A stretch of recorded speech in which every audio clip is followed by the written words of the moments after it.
Hello and welcome back to the Fruit of Grisaia Amane's route. In the last episode, the girls had spent their third day in the valley. The third day was as much as they had rationed for, but through the findings of a clear spring in the forest, and through edible plants also found in the forest, they would be able to survive at least longer. The problem, however, was the wounded among them. Meanwhile, all that, Kazuki and Amane's friendship grew, and Kazuki talked about her little brother Yuji, a little brother whom she had a very special relationship to, almost bordering on weird, at least to Amane. So let's continue. The fourth day in the valley. As expected, another hot one. As early as mid-morning, it felt about 90 degrees out, if not worse. Spending time in the lush, humid jungle under such conditions would drain our energy surprisingly quickly, so we were told to limit our investigations of the area to the early hours of the day before the temperature reached its peak. Investigating the area might sound nice, but to be perfectly honest, we were just foraging for food.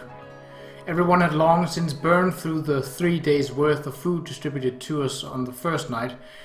From today on, the system was changing. We'd be getting our daily rations from the captain every morning. And that morning she handed me a handful of rice, less than a cup's worth. That and maybe a quarter of an onion. This was to make do for me and Kazuki both. When I attentively asked if this was supposed to be one meal, she firmly repeated, "This is for today." It wouldn't have been enough for anyone, let alone young girls with growing bodies. We were expected to make up the shortfall by heading into the forest and procuring our own. As a result, most of us were forced to devote the majority of our active time to searching the woods for food. Fortunately, my partner Kazuki had as small an appetite as her diminutive frame would suggest, and even when all I could offer was a thin gruel of rice and mountain weeds, she ate steadily away without a single complaint. If anything, the problem lay in my direction. This is no good. That wasn't even close to enough. Since your body is large, Amane, and your basal metabolic rate is likely high, I imagine you expend a good deal of energy even at rest. Kazuki glanced over as I sucked regretfully on my gruel-soaked chopsticks and gave a little laugh, helpfully comparing me to an American gas guzzler in human form. I know it might be slightly unappetizing to pick at my leftovers, but would you like the rest? That's your share, Kazuki. I was honestly all too eager to gobble down any morsel offered to me, leftovers or not. Even so, it would have been a dire mistake to accept Kazuki's kindness. If our pair was a body, I was the hands and feet, while Kazuki was the head. No matter how healthy the limbs may be, they cannot move unless the brain is functioning. It's fine. I'll drink some tea and tough it out. Of course, our tea was nothing more than hot water flavored with onion skins. It wouldn't fill my stomach, to be sure. But from what Kazuki had told me, the skins were rich in antioxidants that could reduce the stress on my body, providing something of a detox effect. As I slowly sipped away at the reddish-brown tinted water, I looked around the campsite. Unsurprisingly, many of the others were sitting listlessly on their silver sleeping mats, their arms wrapped around growling stomachs. Hey, is it okay to just let them do that? Clearly I wasn't the only one longing for something to supplement our inadequate meals. A group of 3 girls had set themselves down in a tight circle with Sakuma-senpai at the center. They were playing cards with a deck somebody must have brought along, gambling for small snacks and pieces of candy they'd been secretly hoarding. It was a common sight lately. Well, what's the harm? They seem to be enjoying themselves. Why don't you join in? Kazuki put her hand in her skirt pocket and pulled out a single chocolate bar. I'll provide your stakes, so if you win, we'll split the profit 50-50, alright? But if you lose, let's see, how about we have you skip snacks today? We don't have any freaking snacks in the first place, and if someone's going to play, shouldn't it be you?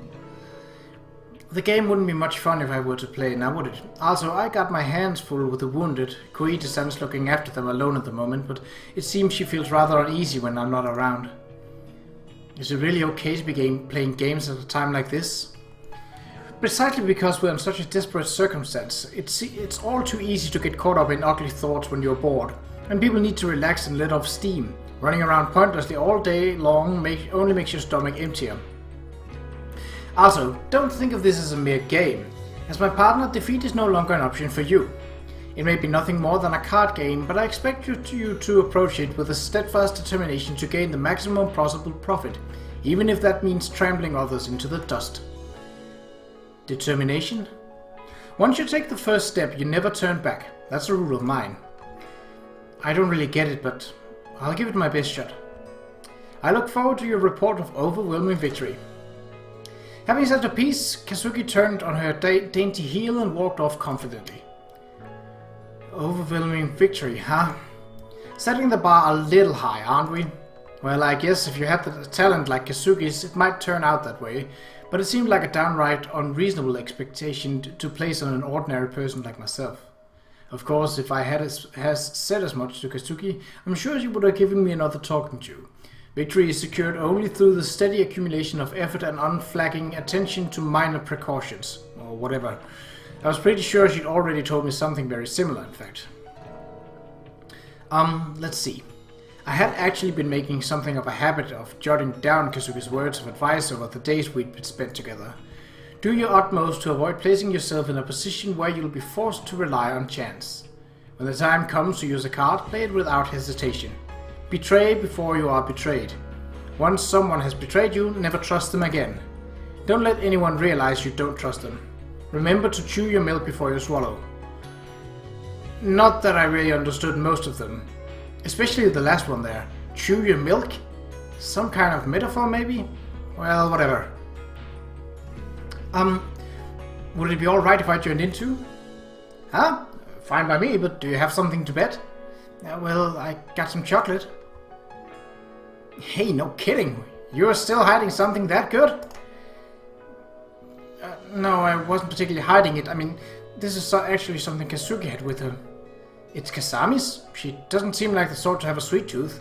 Kind of surprised me she had candy on her. I couldn't deny it seemed a little out of character for Kazuki to be carrying chocolate around. That said, at this point I wouldn't really have been surprised if she pulled a pigeon out of her hat. She was clearly capable of anything. Anywho, chocolate is very welcome contribution to the pot. Take a seat. Yeah. What should we do next?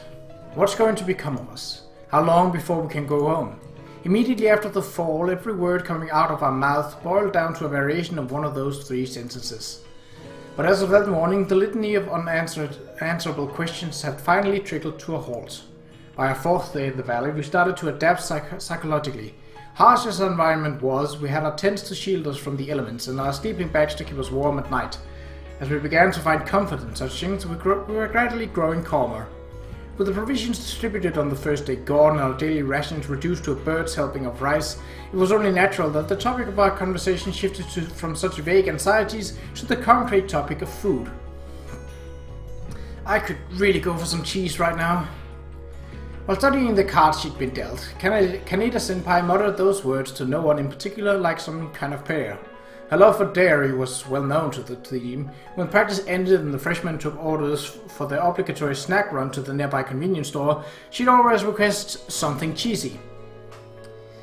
No point in asking for the impossible, you know? I do understand that, but come on, I'm pretty sure you were just talking about how you wanted something sweet, senpai.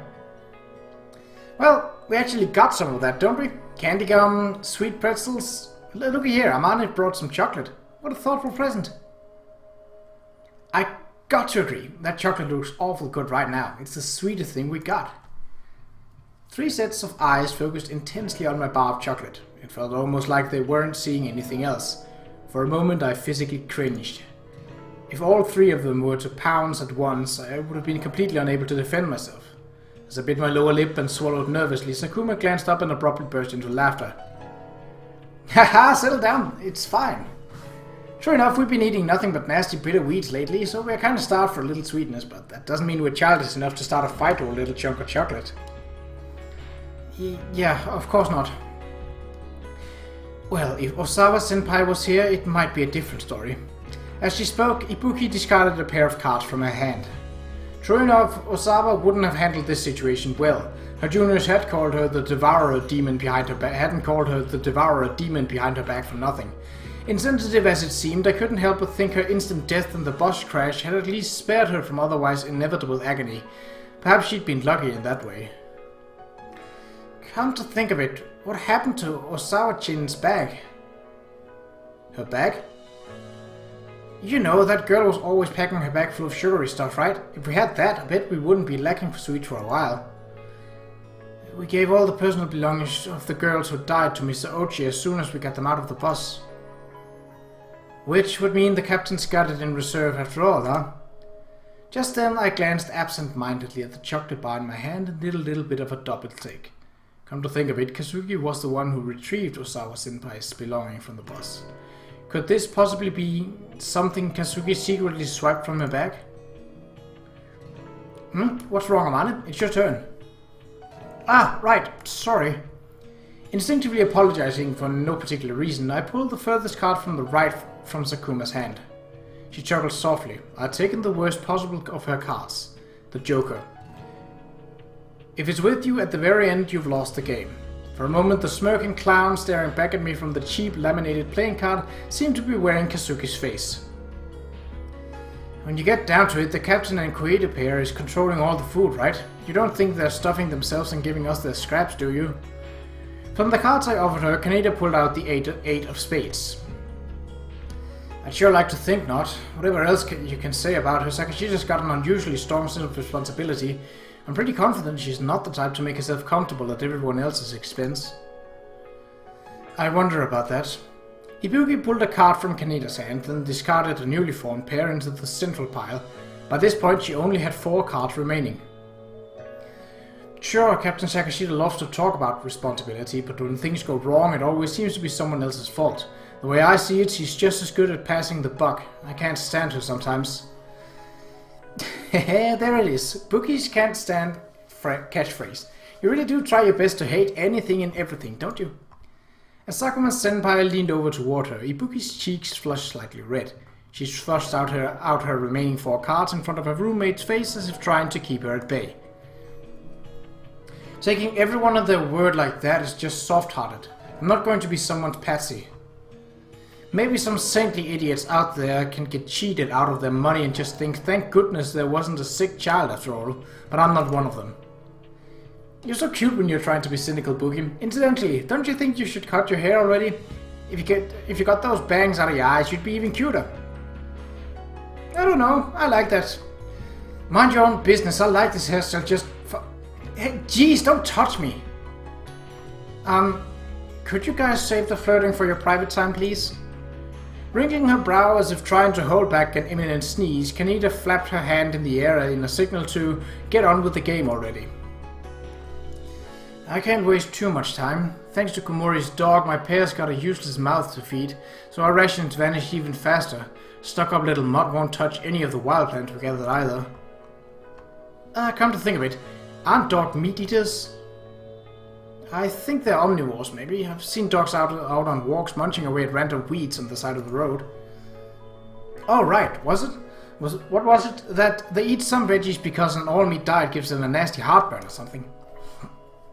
But we tried to give him some of that onion they handed us out this morning and he totally turned up his nose at it.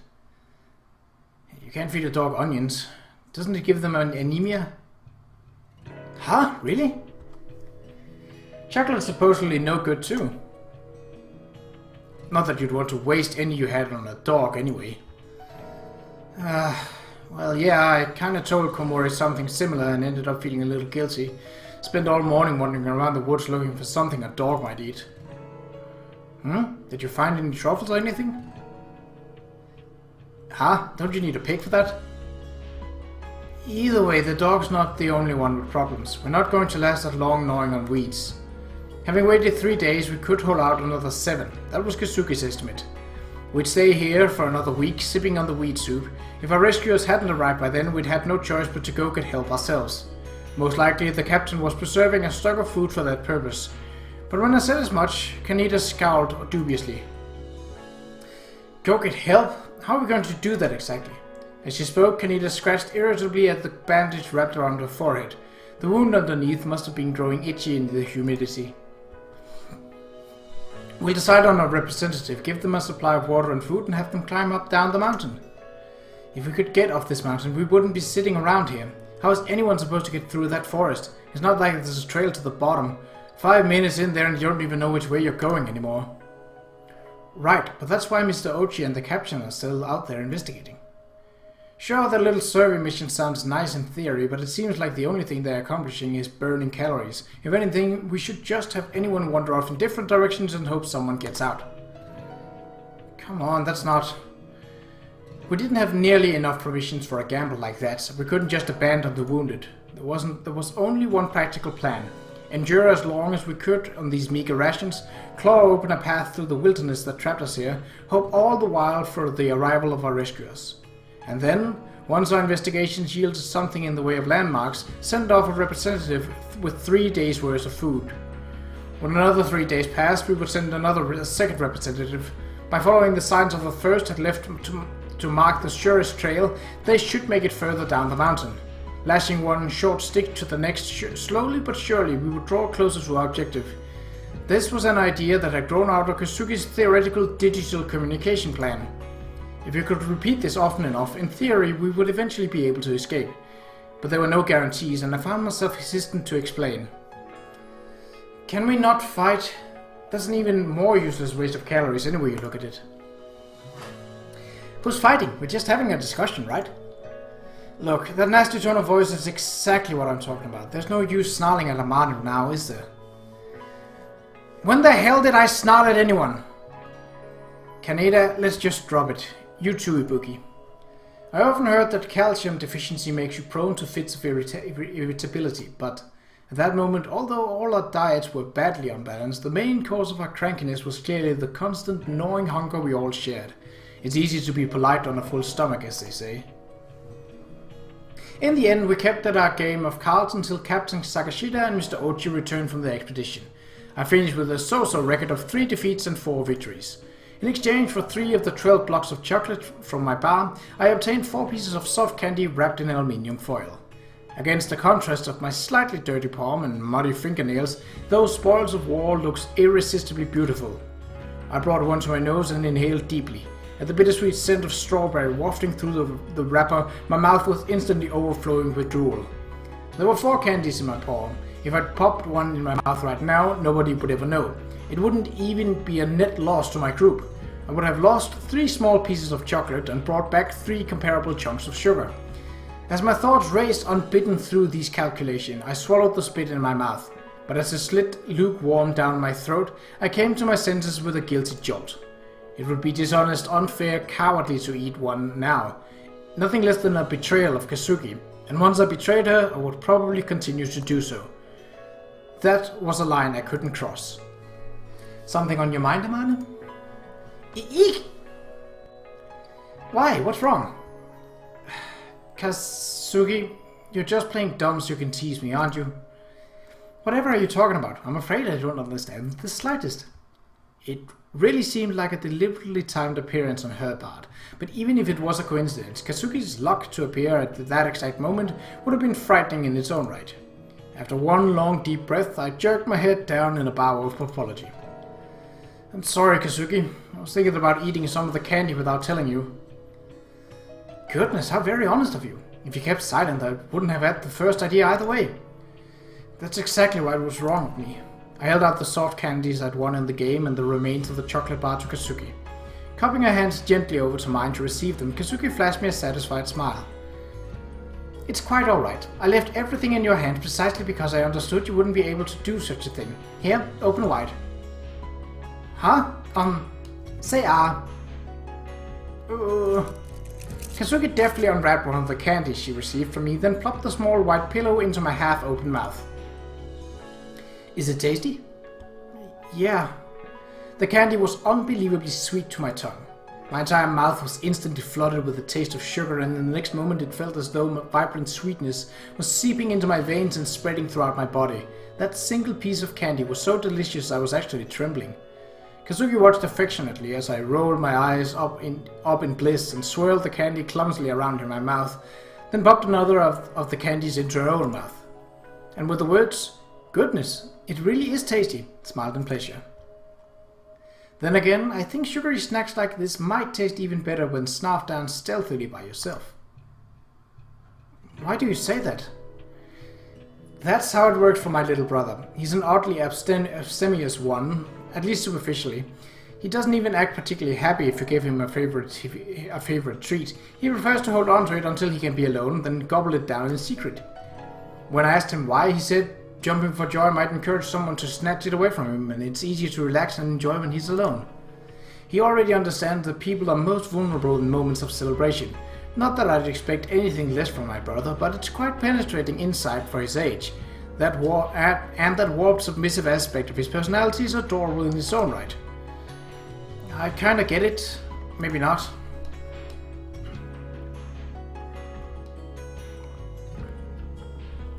Well, ignorance may be bliss on this one. No reason to identify with those of us who are helplessly awkward even with our own family. Family. That brief word resonated painfully inside me. It felt as though an icicle had unexpectedly pierced my chest to the core. What were my parents doing right now? Worrying about their missing daughter? It was a little past 5 o'clock. Normally I would have been heading home from after-school practice right about that time. I tended to come home a little hungry from practice. The refrigerator would be packed full of sweet drinks. On the kitchen table, more snacks than I could ever possibly need were always waiting for me. After a satisfying snack, I could head to the bathroom and take a long, luxurious soak in steaming hot water. Then cool down with a cup of cold milk, idly distorting my voice in the electric fan while my mother prepared dinner. Without even asking, my parents offered me more food than I could eat. I accepted it without a second thought, often without a word of thanks. That stupid, ungrateful ignorance filled me with bitter shame. But at the same time, comparing myself then to the filthy, frightened girl who just quivered ecstatically over a single piece of candy, I couldn't repress a surge of miserable self-pity. Amane, why are you crying? Huh? I'm not crying. Take a look around you. As instructed, I looked around the area, only to find it deserted. There's no one else around. It's just you and me. There's no need to hold back. The instant those words left her mouth, I felt the tear glands swell up in the corners of my eyes. My self-restraint crumbled like sand and I burst into violent sobs. Oh. Crying wasn't going to fix anything. Nobody was going to swoop down and rescue me. No matter how much I grieved over my own powerlessness and ignorance, there were no do-overs to be had. What was done couldn't be undone. Oh, this is so sweet a picture. I want to go home. I want to go home, Kazuki. Hiding my twisted, wretched expression behind the palm of my hand, I crumbled to my knees on the spot. Without a word, Kazuki drew near, wrapped her arms around my head, and hugged me against her slender stomach. Pathetic, utterly pathetic. When I was still a child, there was a girl among the neighborhood kids who'd break into tears at the slightest thing. I remember thinking of her as a nuisance, a stupid, useless crybaby. If I weep, somebody will come help me, somebody will take pity on me and solve my problems for me. The transparent self-interest behind her actions was just as irritating as the blubbering itself. And now I'd become just such a worthless, moaning crybaby, rubbing my runny nose against the belly of a girl considerably smaller than me, sobbing into her skirt. I'm sorry, Kazuki, I'm sorry. I'm so sorry.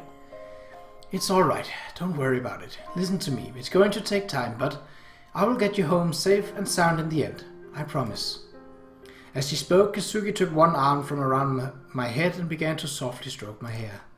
My family wasn't with me. There was no way such a pointless, clingy little breakdown could have been anything but irritating to anyone in this place. They were all suffering just the same. But even so, Kazuki didn't push me aside. She held me gently in her arms and accepted it all, offering me soothing, hopeful words. That kindness was painful in its own right, but at the same time it felt like an irreplaceable, precious gift. "Aunt, you said, Kazuki, don't you want to go home?" Turning my face up from Kazuki's belly, I met her gaze with watery eyes and mumbled a distinctly childish question. She gave me a little laugh, her stomach shaking lightly against me, and answered, "Don't worry about me, I'm a genius." Well, to answer your question more specifically, of course I want to go home. I'm rather anxious that my parents may be bullying my little brother in my absence. Closing a single eye, Kazuki furrowed her brow and pursed her lips. If it was going to turn out like this, I should have imitated Komori-san's example with the dog and smuggled my brother along in my bag. A failure on my part. No, I'm pretty sure that wouldn't have worked out too well for you.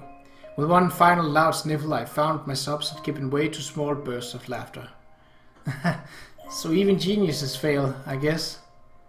Of course they do. What makes a genius is the ability and determination to transform such failures into a bump on the road to success. Those who never realize that will stay mediocre throughout life. Geniuses have it rough in their own way, huh? If you're composed enough to be worrying about my struggles, perhaps we could bring the crying to an end now? They do say a woman hasn't really come into her own until a grown man cries into her stomach, but you're an adolescent girl and I'm beginning to find it somewhat annoying. You're pretty cruel, Kazuki.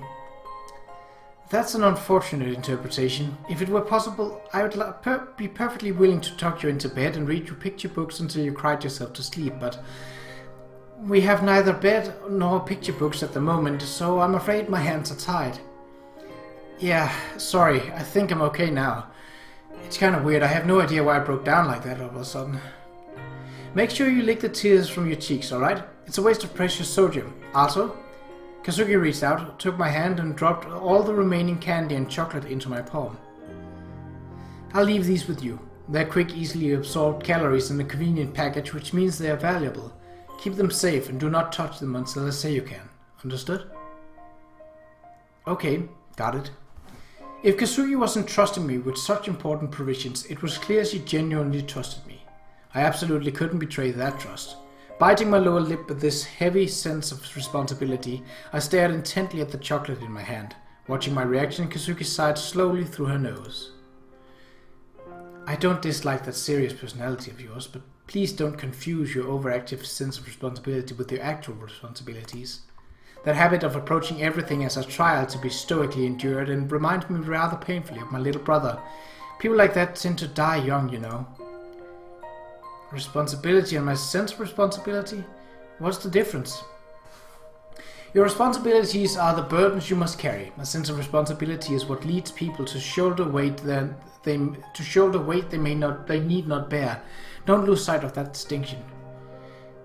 I don't really get it, but I'll do my best to act like I do. I don't get it, but I don't need to get it either. If Kazuki says so, that's the way it is. I was aware that I'd taken the easy path and letting someone else think for me, but honestly, I didn't really care anymore. A clumsy idiot who tries to take a heavy burden on their shoulders won't achieve anything but catastrophic failure. I understood that just fine even before Kazuki drove the point home. For that very reason, I decided to obey her orders without a second thought. Kazuki told me I couldn't eat that candy without her permission, so I would sit on my haunches slobbering like a dog until she spoke the magic words. If permission never came, I'd wait out the years and carry them to my grave. In this situation where nothing seemed certain except uncertainty, the one and only thing I had come to believe in was Kasami Kazuki. I kept the thought to myself since I was well aware she'd only offer another sarcastic, might you be mistaking me for God in response. But at this point I would probably have answered, huh?